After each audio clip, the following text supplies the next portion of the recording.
పార్టీలో జాయిన్ అవుతున్నావు అని చెప్పారు. 2001లో కేసీఆర్ అనే ఒక బక్కపల్చిన వ్యక్తి మా ఉస్మానియా విశ్వవిద్యాలయంలో పిలిపించినప్పుడు నా వయసు 22 సంవత్సరాలు. ఆ రోజు జై తెలంగాణ నినాదం ఎత్తుకున్నాం. కష్టాల్లో కేసీఆర్ ని ఆదుకున్నాం. నష్టాలు వచ్చినప్పుడు అదే కేసీఆర్ ని నిలదీసి ప్రశ్నించినాం. కవితక్క నాకు ఇప్పుడు కాదు, 20 ఏళ్ల క్రితమే పరిచయం. చాలా మంది టీవీ ఛానల్ చూస్తూ ఇప్పుడు కవితక్క చెప్తున్న విషయాలు అన్ని వింటున్నారు. దయచేసి డిస్టర్బ్ చేయకండి. ఇది నేను రాజకీయం కోసమో మోమాటం కోసమో చెప్పట్లేదు. కవితక్క పుట్టింది కేసీఆర్ కుటుంబంలో కావచ్చు, కానీ ఒక మామూలు మహిళ ఎన్ని కష్టాలు పడ్డదో నాకు అన్ని ప్రత్యక్షంగా తెలుసు. ఎందుకంటే కవితక్క అమెరికా నుంచి వచ్చినాక తెలంగాణ పౌర సమాజం నుంచి ఒక పేపరు ఛానల్ పెట్టాలని చెప్పి నేను పరిచయం కావడం జరిగింది. ఆ కష్టాలు నష్టాలు అన్ని తర్వాత చెప్తా. గానీ ఈ రోజు నేను ఇక్కడికి రావడానికి ప్రధాన కారణం కేసీఆర్ కూతురుగా తాను రాజకీయాల్లోకి రావచ్చు, తెలంగాణ జాగృతిగా మనం పరిచయం కావచ్చు, బతుకమ్మగా పరిచయం కావచ్చు. కానీ ఈ రోజు తెలంగాణ కష్టాల్లో ఉంటే ఏ రాజకీయ పార్టీ పోరాటం చేయకుండా ఓన్లీ నుమాయిష్ మన నాంపల్లిలో ఎగ్జిబిషన్ జరిగినట్టు ఎగ్జిబిషన్ కి పోయొచ్చినట్టు పోయేస్తున్నారు. నిన్న నేను 12 గంటలకి ఖమ్మం చేరుకొని అక్కడ దీక్షా శిబిరం దగ్గర గానీ అంబేద్కర్ భవన్ దగ్గర ఉంటే నేను ఒక మామూలు మధ్యతరగతి కుటుంబంలో పుట్టి నాకు కూడా సొంత ఇల్లు లేదు. అలాంటి నేనే ఒక 5-6 గంటలు అక్కడ ఉండలేకపోయినా. ఇంతింతలావు దద్దులు, విపరీతమైన మురుగు కంపు, అంటే అక్కడ కనీసం పీల్చడానికి కూడా అక్కడ గాలి కూడా సరైన లేదు. అలాంటి దగ్గర 24 అవర్స్ ఉండడమే కాకుండా అక్కడ బాధితులు మాట్లాడిన విషయాలు చూస్తే మనము స్వాతంత్ర భారతదేశంలో ఉన్నామా, గొర్రెలు బర్రెలు లాగా వాళ్ళని గొడ్ల కొట్టల్లో తొలినట్టు తోలేరు. నాకే బాధ అనిపించింది. అలాంటిది అక్క మీకు హ్యాట్స్ ఆఫ్. రాజకీయాలు సమాజం ఏమనుకుంటే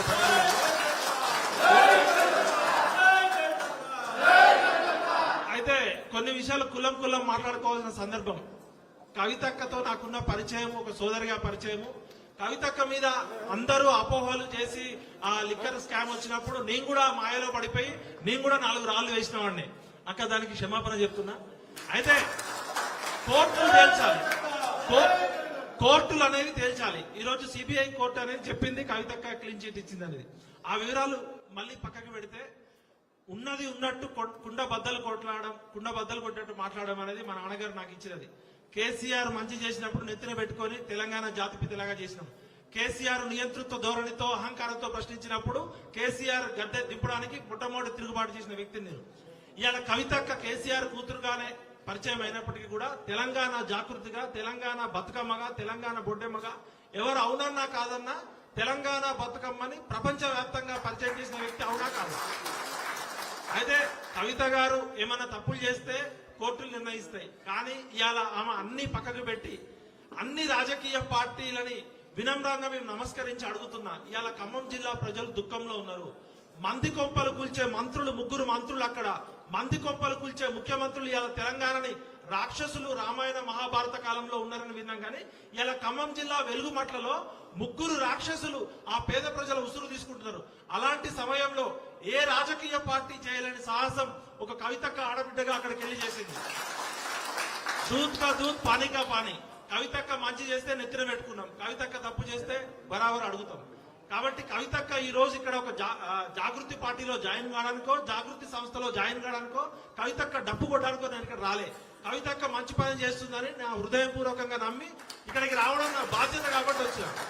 చాలా మంది మా జర్నలిస్టు మిత్రులు, లేకపోతే కేసీఆర్ కుటుంబాన్ని వ్యతిరేకించే మిత్రులు, లేకపోతే కవితక్క అంటే పడనోళ్ళు చాలా మంది బిడ్డలు కూడా అమ్ముడు పోయిండు, ఇంకా ట్రోలింగ్ స్టార్ట్ చేస్తారు. మీరు ఎవరేమంటే అనుకుంటారా భయ్, నా మనస్సాక్షికి నేను సాక్ష్యం.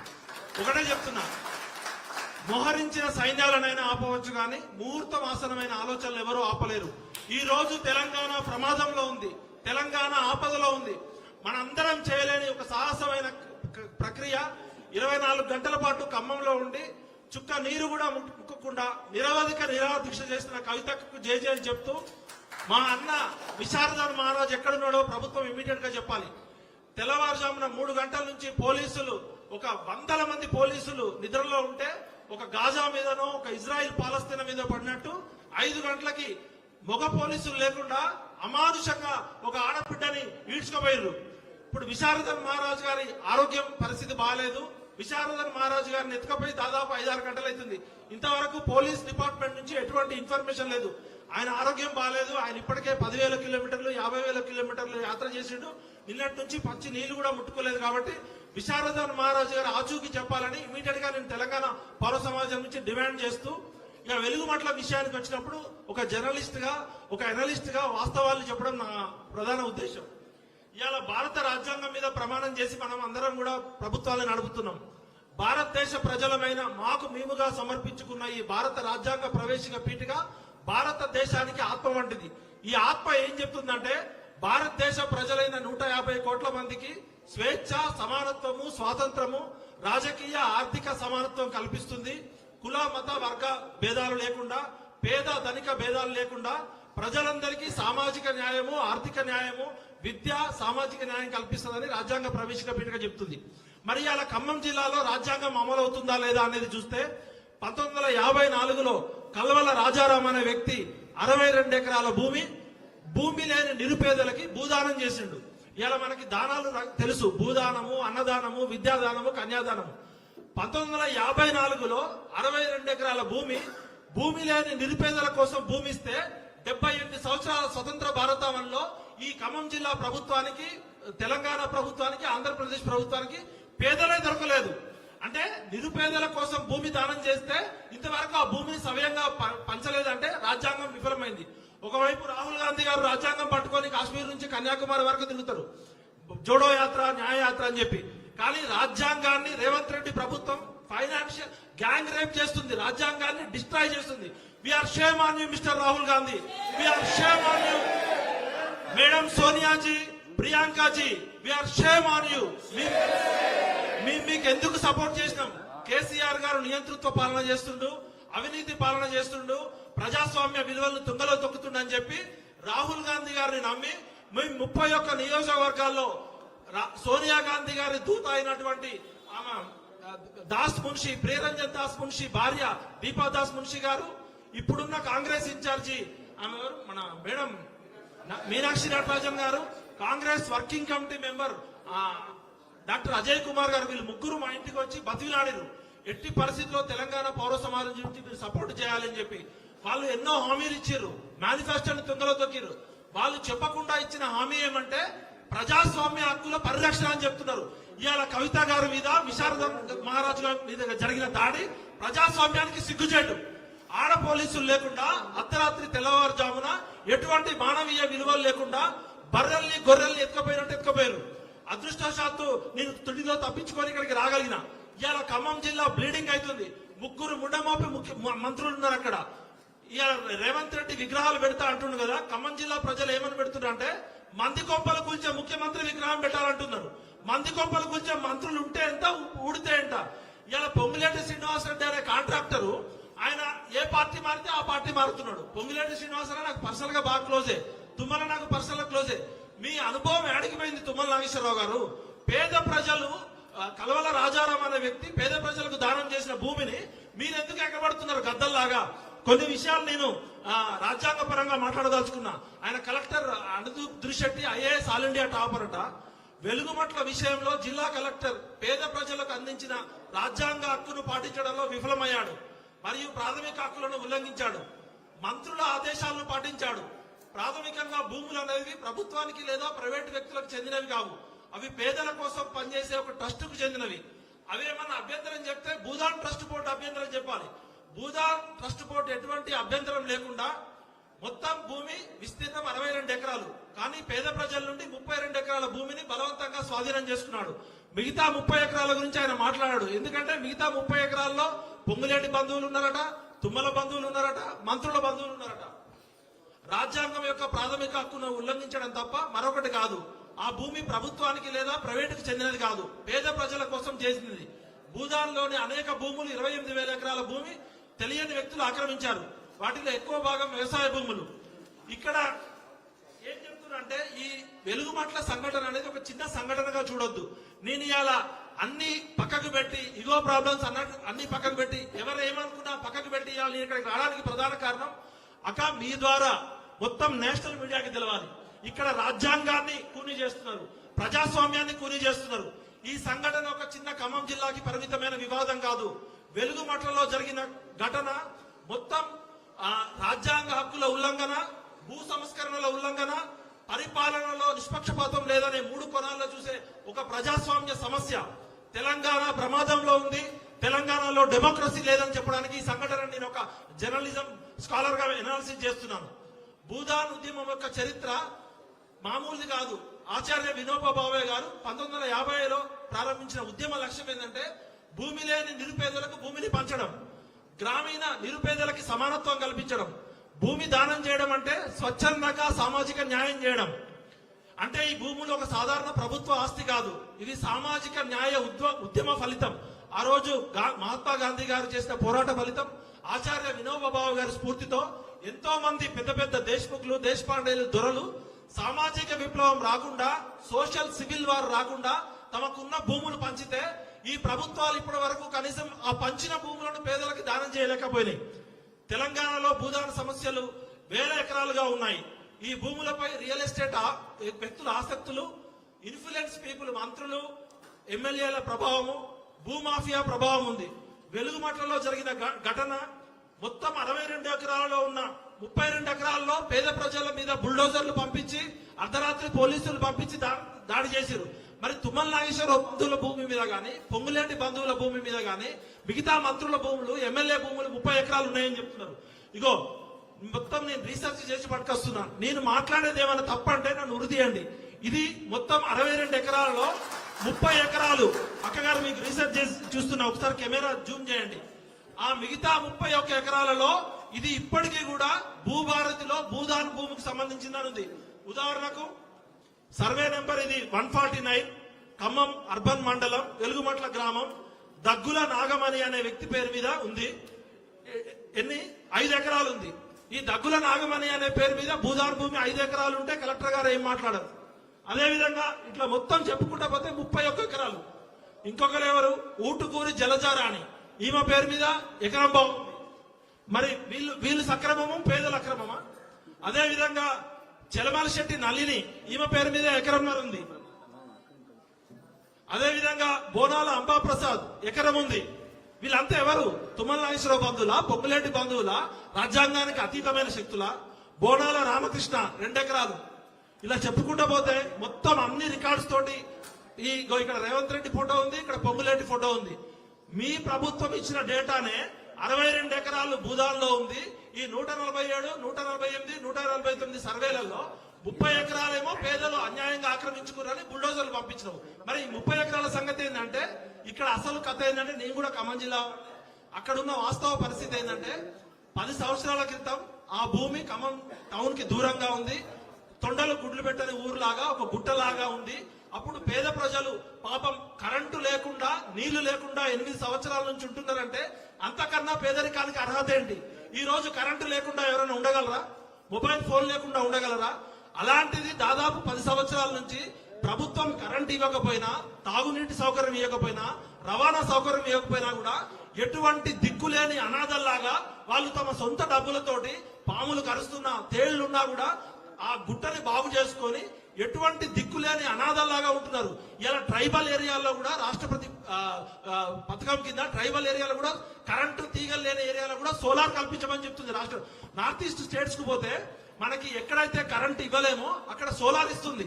అటువంటి చోట ఖమ్మం పట్టణానికి ఆనుకోని ఉన్న వెలుగుమట్ల గ్రామంలో కరెంటు లేకుండా 10 సంవత్సరాల నుంచి ఉంటున్నారంటే ఇది నాగరిక సమాజానికి, ప్రజాస్వామ్యానికి సిగ్గుచేటు. We are shame on this democracy. ఎందుకంటే భారత రాజ్యాంగమేమో ప్రజలందరికీ సమాన హక్కులు కల్పిస్తామని చెప్పింది. ఖమ్మం కలెక్టరేట్ పక్కనే, కలెక్టరేట్ నీడలో ఉన్న ఈ పేద ప్రజలు అక్కడ ఉన్నప్పుడు ఆ భూమికి విలువ రాలే. ఎప్పుడైతే కలెక్టరేట్ అక్కడికి వచ్చిందో ఆ కలెక్టరేట్ చుట్టుపక్కల ఎవరు, మన టిఆర్ఎస్ లో మంత్రిగా ఉన్నాడు పువ్వాడ అజయ్ కుమార్ గారికి 100 ఎకరాలు ఉన్నాయి, పొంగులేటి శ్రీనివాసరెడ్డి గారికి 100 ఎకరాలు ఉన్నాయి, మంత్రులకి 100 ఎకరాలు ఉన్నాయి, రియల్ ఎస్టేట్ మాఫియాకి 100 ఎకరాలు ఉన్నాయి. మరి ఈ 60 ఎకరాల మీద ఇప్పుడే ఎందుకు మీకు ప్రేమ వచ్చింది? 10 సంవత్సరాల నుంచి ఎందుకు ప్రేమ రాలేదంటే ఇప్పుడు అక్కడ కలెక్టర్ అనుదీప్ దురిశెట్టి చెప్పినట్టే ఈ 30 ఎకరాల విలువ 250 కోట్లు. అంటే ఈ 250 కోట్ల విలువైన భూమిలో పేద ప్రజలు ఉండడం వాళ్ళకి ఇష్టం లేదు. కూలీ నాలి చేసుకొని కష్టం చేసుకునే ప్రజలు అక్కడ కలెక్టరేట్ దగ్గర ఎట్లుంటారు? ఈ కూలీ నాలి చేసుకునేటోళ్ళు. అది ఖమ్మంకి ఇప్పుడు బంజారా హిల్స్ అంత కాస్ట్లీ అయింది. అక్కడ 100 నుంచి 150 ఎకరాలు ఒక మంత్రికి ఉంది, 100 నుంచి 150 ఎకరాలు ఒక పొలిటీషియన్ కు ఉంది. వాళ్ళ రియల్ ఎస్టేట్ భూములకి ధరలు వస్తాయి. ఇక్కడ ఎకరం 5 కోట్ల నుంచి 10 కోట్లు పలుకుతుంది. ఈ కూలీ నాలి చేసుకునేటోళ్ళు, పాసి పనులు చేసుకునేటోళ్ళు, పొద్దున్న లేస్తే హోటల్లో పనిచేసేటోళ్ళు ఇక్కడ ఉంటే, అంబానీ ఇంటి పక్కన స్లమ్ ఉంటే ఎట్లుంటది అన్నట్టు ఈ నడమంత్రపు సిరొచ్చిన ఈ పొంగులేటి శ్రీనివాసరెడ్డి, ఆ పువ్వాడ అజయ్ కుమారు, లేకపోతే ఈ తుమ్మల అనుచరులు ఈ పేద ప్రజలను అక్కడ నుంచి పంపించాలనే కుట్రతోటి అక్కడ ఈ రాక్షసులు బుల్డోజర్లు పంపించారు. అంటే పేద ప్రజలు అక్కడ ఉండడం అంటే మానవత్వానికి, నాగరిక సమాజానికి సిగ్గుచేటు. Mister Rahul Gandhi, we are demanding you immediately change this cabinet, otherwise we will start revolution Janji from Telangana only. ఎందుకంటే నువ్వు చెప్పేదేమో శ్రీరంగ నూతులు. మీ అమ్మ సోనియా గాంధీ గారి మీద గౌరవంతో, మీరు రాజ్యాంగాన్ని పరిరక్షిస్తారనే గౌరవంతో మేము కాంగ్రెస్ పార్టీని అధికారంలోకి తీసుకొస్తే, కాంగ్రెస్ పార్టీ అధికారంలోకి వచ్చిన దగ్గర నుంచి కళ్ళెమ్మటి చుక్కలు వెలుగు మట్లలో చీకటి మట్ల అయిపోయింది, కన్నీటి బొట్లు అవుతున్నాయి. ఈ వెలుగు మట్లలో దాపరించిన చీకట్లు తెలంగాణ సమాజం మొత్తానికి ఒక గుణపాఠం. ఎందుకంటే ఈ రోజు వెలుగు మట్టలో జరిగింది, రేపు ఇంకో చోట జరుగుతుంది. కాబట్టి కవితక్క గారు, మీరు ప్రజాస్వామ్య స్ఫూర్తితో రాజకీయాలకు అతీతంగా, ఇగో ప్రాబ్లమ్స్ కు అతీతంగా అందరినీ కలుపుకోవాలని చెప్పి నేను సందేశం ఇచ్చారు. అందుకని నేను ఇక్కడికి రావడం జరిగింది. విశారదన్ మహారాజు అనేట ఆయన మా నాన్నగారితో, ఆయన టీనేజ్ లో ఉన్నప్పటి నుంచి మా నాన్నగారితో కలిసి పనిచేసిండు. విశారదన్ మహారాజు నాకు బాబాయ్ లాంటోడు. రాజ్యాంగ పరిరక్షణ కోసం ఒక దళిత కుటుంబంలో పుట్టినా కూడా ప్రాణాలకు తెగించి వేల కిలోమీటర్లు, లక్షల కిలోమీటర్లు ఆయన చేస్తున్నాడు, ఆరోగ్యం బాగాలేకపోయినా. అటువంటి వారితో కలిసి కవితక్క ఇవాళ చేస్తుందంటేనే ఆమె ఎటువంటి ఇగో ప్రాబ్లమ్స్ లేకుండా, రాజకీయాలు ఆలోచించకుండా విశారద మహారాజ్ చేస్తున్న న్యాయ పోరాటంకి ఒక ఆడబిడ్డగా ఆ రోజు కుమ్మెరలో ఒక చాకలి వాళ్ళ అమ్మాయికి ఏ విధంగా అయితే అన్యాయం జరిగితే అక్క డీజీపీ దగ్గరికి వెళ్ళింది, అదే విధంగా విశారదన్ మహారాజ్ తో కలిసి నిన్నటి నుంచి ఖమ్మం జిల్లా చరిత్రలో ఎవరూ చేయనటువంటి పోరాటం చేసింది. దానికి నేను కూడా గర్వపడుతున్నాను. నేను ఇక్కడికి వచ్చింది ఎవరినో పొగడానికో, ఎవరినో నిందించడానికి కాదు. న్యాయం, ధర్మం, చట్టం మీ పోరాటంలో ఉంది, మీ పోరాటంలో నైతికత ఉంది. కాబట్టి Dharma Samaj party, BC, SC, ST, JAC, Telangana Jagruthi ఇవాళ తెలంగాణ పేద ప్రజల ఉసురు పోసుకుంటున్న, మంది కొప్పలు కూల్చుతున్న రేవంత్ రెడ్డి ప్రభుత్వం కూలిపోవాలి. మార్పు వద్దు, మాకు నీ మార్పు వద్దు, నీ కాంగ్రెస్ వద్దు. మంది కొప్పలు కూల్చుతున్న 3 మంత్రులు సిగ్గుచేటు. మీరు పేద ప్రజలకి భూమి దానం చేస్తే పాపం దిక్కులేని పేద ప్రజల దగ్గర మీరు వీరముష్టి అడుగుకుంటున్నారు. మీరు వీరముష్టి మంత్రులు ముగ్గురు పేరుకి ఒక్కొక్కరు సీనియర్లు. తుమ్మల నాగేశ్వరరావు అనుభవం, ఆయన నా వయసు 47 ఏళ్ళు, నీ పుట్టక ముందు నుంచే మంత్రి. టీడీపీలో ఆయనే మంత్రి, కాంగ్రెస్ లో ఆయనే మంత్రి, టీఆర్ఎస్ లో ఆయనే మంత్రి. రేపు పొద్దున ఇంకేదన్నా పార్టీ వస్తే ఆ పార్టీలో కూడా జాయిన్ అవుతారు. సిగ్గుండా తుమ్మల నాగేశ్వరరావు గారు, మీకు వయసు ఉంది కానీ కనీసం సోయలేదా నీకు?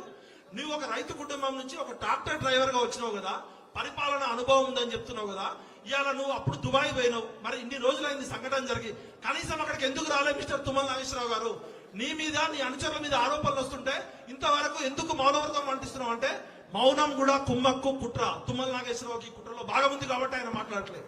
అదేవిధంగా పొంగులేటి శ్రీనివాసరెడ్డి గారి జీవితం ఒక పాలు అమ్ముకునే వ్యక్తి నుంచి, ఒక చిన్న కాంట్రాక్టర్ నుంచి స్టార్ట్ అయింది. పాలు అమ్ముకునేట ఆయన 1000 కోట్లు సంపాదించవచ్చు, కానీ పేద ప్రజలకి నీడు లేక 100 గజాల స్థలం కోసం ఉంటే అక్కడ ఉండకూడదు. పువ్వాడ అజయ్ కుమార్ గారు, మీ అక్రమాలు మాకు తెలుసు, మీ ఖమ్మం జిల్లా బిడ్డ గుర్తు పెట్టుకోండి. మీ ముగ్గురు ఈ పేద ప్రజల ఉసురు తాగి, గరీబోళ్ళ ఉసురులో మీ గుండెల్లో గుణపాలు దించుతాం బిడ్డలారా. ఏమనుకుంటున్నారు? ఇది ఒక కవితక్క పోరాటం కాదు, ఒక విశారదన పోరాటం కాదు. 4 కోట్ల తెలంగాణ పేద ప్రజల ఉసురు తల్లి కొట్టుకుపోతారు. ఏమనుకుంటున్నారు? అది అక్కడికి పోతే కన్నీళ్లు దుఃఖమవుతున్నాయి. ఇలా వెలుగు మట్టి సాక్షిగా నేను చెప్తున్నాక మీరు చేసే పోరాటం ధర్మబద్ధం, న్యాయం.